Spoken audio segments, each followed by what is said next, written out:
Baik, Assalamualaikum warahmatullahi wabarakatuh. Waalaikumsalam. Kali ini saya sudah bertemu dengan Bapak Kepala Sekolah SMP Negeri 134 Jakarta, tepatnya di wilayah Kembangan. Pada pertemuan siang ini, insya Allah kami akan mewawancara Bapak Chandra terkait dengan pengambilan keputusan yang berbasis dengan nilai-nilai kebajikan. Untuk itu Pak Chandra, mohon maaf nih siang-siang merepotkan Pak Chandra, mengganggu waktunya Pak Chandra untuk mengadakan wawancara berhubungan dengan Pak Chandra selama menjadi kepala sekolah dalam mengambil keputusan yang berbasis nilai-nilai kebajikan, terutama perihal tentang dilema etika. Untuk itu Pak Chandra, mohon waktunya sebentar jika Pak Chandra berkenan. Kita mulai saja Pak Chandra ya. Untuk pertanyaan pertama Pak Chandra, selama ini bagaimana Bapak dapat mengidentifikasi kasus-kasus yang merupakan dilema etika atau pembangun moral? Terima kasih, selamat datang kepada Pak Hasib, calon guru penggerak angkatan 9 dari SMP Negeri 219 Jakarta. Kaitan dengan pertanyaan pertama, itu kalau kita lihat dilema etika dengan segala moralnya, akibat moralnya itu di sekolah, artinya kita mengidentifikasikan semua warga sekolah, dari warga sekolah yang ada, mulai dari guru, pegawai, siswa maupun orang tua. Nah, yang berkaitan dengan dilema etika jelas berhubungan dengan pelayanan. Nah, apa sih dilema etika itu? Etika itu merupakan kaitannya dengan tata tertib sekolah untuk kebaikan, ya, baik prosedural, ya, maupun keputusan yang ditempuh, ya. Dan ini keputusan itu menyangkut orang banyak. Nah, identifikasi yang kita lakukan selama ini ya sudah berjalan dengan melihat hasil penilaian kinerja guru utama, itu secara administrasi, secara fakta, guru yang kaitannya dilema etika itu ya nanti kita melihat memilah-milah mana guru yang sudah dianggap baik maupun cukup baik, atau memang perlu tindak lanjut untuk guru yang bersangkutan yang dianggap etikanya belum memadai. Setelah identifikasi seperti itu, ya, kita mengambil langkah-langkah ya untuk tindak lanjut, memperbaiki, ya, jangan sampai di kemudian hari ada ketidakadilan, ada kesetaraan atau aplikasi dan lain-lain. Itu secara moral. Oke. Baik Pak Chandra, untuk yang kedua, selama ini bagaimana Bapak melakukan pengambilan keputusan di sekolah Bapak, terutama untuk kasus-kasus di mana ada dua kepentingan yang sama-sama benar atau sama-sama mengandung nilai kebajikan? Apabila terjadi kasus nilai-nilai etika, dilema etika yang dianggap dua hal yang baik dan benar, nah, disinilah memang problem sekolah, seorang pimpinan untuk mengambil keputusan. Nah, kalau yang pernah saya alami, dilema etika itu muncul akibat kita tidak bisa menguraikan ya prosedural yang ada, tupoksi bagi bapak ibu guru yang ada maupun pegawai. Jadi langkah yang pernah saya buat adalah tupoksi Bapak Ibu guru pegawai, ya. Sehingga dengan melihat acuan, ya, tupoksi Bapak Ibu guru apakah sudah dilaksanakan atau belum,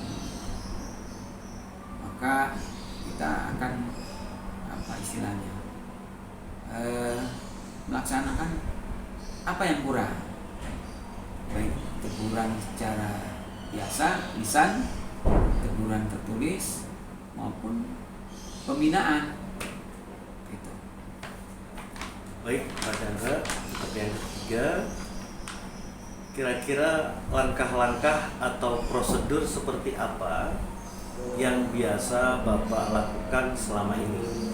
Prosedur yang kita ambil dalam tindakan mengatasi dilema etika itu, pertama kita diskusikan dulu dengan tim manajemen. Langkah pertama, ya, tim manajemen itu berisi kepala sekolah, kepala TU, pegawai istilahnya. Kita nanti hasil diskusi itu kita koordinasikan ke pengawas. Kalau itu menyangkut bagian dari aturan sekolah, aturan kepegawaian, maka kita berlanjut, ya, berkoordinasi ke tingkat kasih kecamatan. Itulah langkah yang Baik, Pak Chandra, untuk yang berikutnya, hal-hal apa saja yang selama ini Bapak menganggap efektif dalam pengambilan keputusan, terutama pada kasus-kasus dilema etika? Ya, langkah yang efektif yang saya lakukan adalah sebagai pemimpin itu pertama harus tegas. Ya, ketegasan diperlukan dalam rangka mengatasi dilema etika itu, karena agar tidak mempengaruhi kondisi yang sudah kondusif, baik, ya, dan tidak ada lagi pengulangan dari oknum yang melanggar dilema etika. Baik, Pak Chandra, berikutnya hal-hal apa saja yang selama ini merupakan tantangan dalam pengambilan keputusan pada kasus dilema etika? Tantangan yang dihadapi oleh kami itu, pertama adanya inkonsistensi, ya, dari peraturan itu sendiri, ya, karena ini pembinaan kadang-kadang dari pihak sekolah sudah memutuskan, tapi ada kebijakan dari pengawas, ada kebijakan kasih, sudin, itu kadang-kadang tidak konsisten, sehingga hal itu, ya, kepala sekolah sebagai perangkat pelaksana di sekolah yang paling rendah, yang mengikuti pembinaan dari bawah ke atas. Yang berikutnya, Pak, apakah Bapak memiliki sebuah tata kala atau jadwal tertentu dalam sebuah penyelesaian masalah etika? Apakah Bapak langsung menyelesaikannya di tempat atau memiliki sebuah jadwal untuk menyelesaikannya? Bentuk atau prosedur seperti apa yang Bapak jalankan? Baik, tata laksana yang saya laksanakan, pertama melihat kondisi terjadinya dilema etika itu sendiri. Kalau memang itu melanggar etikanya secara ringan, langsung kita selesaikan teguran-teguran tadi. Kalau sedang, kita tertulis, ya, teguran secara tertulis. Dan kalau memang itu berat, nah, langkah yang kami sering laksanakan adalah mendiskusikan oleh tim manajemen sekolah. Tim manajemen sekolah, kesimpulannya tetap sekali lagi tadi berkoordinasi dengan pengawas yang sudah barang tentu ada reward and punishment yang ada itu bagi pihak yang melanggar maupun yang mungkin etikanya sudah baik. Oke. Baik, Pak Chandra. Yang ketujuh, Pak Chandra, adakah seseorang atau faktor-faktor apa yang selama ini mempermudah atau membantu Bapak dalam mengambil keputusan dalam kasus dilema etika?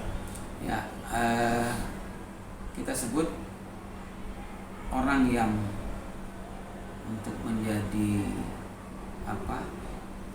kolaborator kolaborasi keputusan sekolah, pimpinan sekolah. Yang utama sekali kita dalam lingkup organisasi yang ada ya adalah tim manajemen sekolah. Tim manajemen itu terdiri dari wakil kepala sekolah, ya, kepala TU atau Kasatpel, ya, ini internal. Lantas kita berkoordinasi dengan pengawas dan kasih, itu orang-orang yang kita menjadi kolaborasi atau koordinasi dalam rangka membuat keputusan. Nah, udah terakhir nih Pak. Ya. Dari semua hal yang telah disampaikan, kira-kira pembelajaran apa yang Bapak bisa petik dari pengalaman Bapak selama yang mengambil keputusan dilema etika? Ya, pembelajaran yang terbaik adalah guru yang terbaik, ya, karena kejadian itu semua melatar belakangi ada hikmahnya. Ketegasan seorang pemimpin itu harus kita pertemukan dengan catatan mendasari aturan-aturan yang ada, peraturan-peraturan yang ada, maupun norma-norma yang ada di lingkungan sekolah. Baik, terima kasih Pak Chandra. Saya jadi nambah pengalaman nih Pak Chandra. Terima kasih. Mudah-mudahan pertemuan siang ini bisa membawa manfaat dan keberkahan untuk saya. Dan sekali lagi terima kasih Pak Chandra sudah mau menyempatkan waktunya. Jika ada kata-kata yang kurang berkenan, mohon dibukakan pintu maaf. Sekian dari saya Muhammad Nur Hasim, Angkatan CGP Angkatan 9 dari SMP Negeri 215. Assalamualaikum warahmatullahi wabarakatuh. Waalaikumsalam.